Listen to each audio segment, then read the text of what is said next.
हुंडा घेणारे नामर्द, स्त्री जर टिकली नाही तर समाज कसा टिकेल? अभिनेते मकरंद अनासपुरेंचं परखड मत. हुंडा घेणारे नामर्द असल्याचं परखड मत मराठी चित्रपट अभिनेते मकरंद अनासपुरे यांनी व्यक्त केलं आहे. स्त्री जर टिकली नाही तर समाज कसा टिकेल असा सवाल त्यांनी यावेळेस केला आहे. ते आज अकोला जिल्ह्यातील बाळापूर तालुक्यातील निंबाफाटा येथे एका सभेत बोलत होते. निंबाफाटा येथे अंदुरा ॲग्रो प्रोड्युसर कंपनीच्या वतीनं कुणबी स्नेहमिलन सोहळा आणि शेतकरी मेळाव्याचं आयोजन करण्यात आलं. या कार्यक्रमाला चित्रपट अभिनेते मकरंद अनासपुरे आणि अभिनेत्री गिरिजा ओक उपस्थित होत्या. मराठी चित्रपटसृष्टीतील संवेदनशील अभिनेते म्हणून मकरंद अनासपुरे यांची ओळख आहे. आपल्या चित्रपटातून अनेक सामाजिक विषयांवर भाष्य करणारा चतुरस्र अभिनेता म्हणजे मकरंद अनासपुरे. शेतकऱ्यांच्या प्रश्नावर उत्तर शोधण्यासाठी त्यांनी आणि नाना पाटेकरांनी एकत्रित नाम फाउंडेशनची स्थापना केली. निंबाफाटा येथे आयोजित या कार्यक्रमात मकरंद अनासपुरे यांनी शेतकऱ्यांच्या अनेक मुद्द्यांवर परखड भाष्य केले. देशात शेतकरी एकत्र आल्याशिवाय त्यांचे प्रश्न सुटणार नसल्याचे यावेळी अनासपुरे यांनी म्हटले.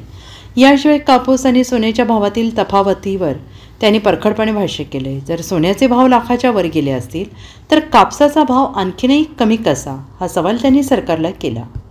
तुम्हाला सगळ्यांना सांगतो, जे हुंडा घेतील ते नामर्द असं माझं वैयक्तिक मत आहे.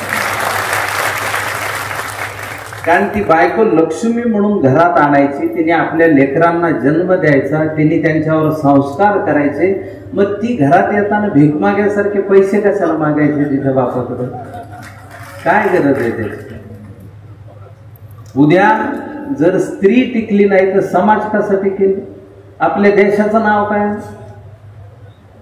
आपल्या देशाचं नाव काय?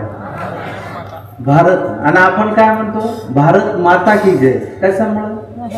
भारत हा पुल्लिंगी शब्द आहे, पण आपण भारत माता म्हणतो. त्याचं कारण असं की आदी शक्तीचं महत्व आपल्या सगळ्यांना कळलेलं आहे, आपल्या जुन्या माणसांना कळलेलं आहे, म्हणून त्यांनी भारत माता म्हणलेलं आहे. आपण ज्ञानेश्वर माऊली म्हणतो. तर आपण लक्षात घ्या की ही जी माऊली आहे ती आज आपण जपली. शेतकरी आत्महत्या करतो पण त्याची माऊली नाही जात. ती लेकरं सांभाळत बसती, जिद्दीनं टिकून चिटकून. गिरिजा म्हणली ते काही खोटं नाहीये, ती सगळा संसार चालवते.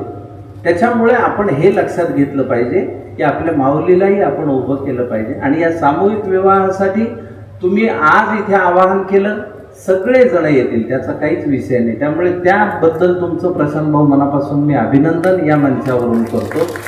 दुसरं, मी आज अतिवृष्टी झाली महाराष्ट्रात, कधी नव्हे त्या परिसरात कधी नव्हे एवढा पाऊस पडला.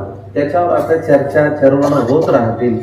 कधी अतिवृष्टी असते, कधी अनावृष्टी असते, कधी लाल नीना इफेक्ट असतो, कधी अल निनो इफेक्ट असतो. ह्या सगळ्या गोष्टींवर भाष्य केलं जाईल. पण या मंचावरून एक कळकळीचं आवाहन मी सर्व बँकांना, पतसंस्थांना, मायक्रो फायनान्सवाल्यांना करतो की कृपया या काळात शेतकऱ्यांकडे वसुलीला जाऊ नका. तुम्हाला हात जोडून विनंती. या बाबतीत सरकारने काही कठोर पावलं उचलावीत असं माझं स्वच्छ मत आहे.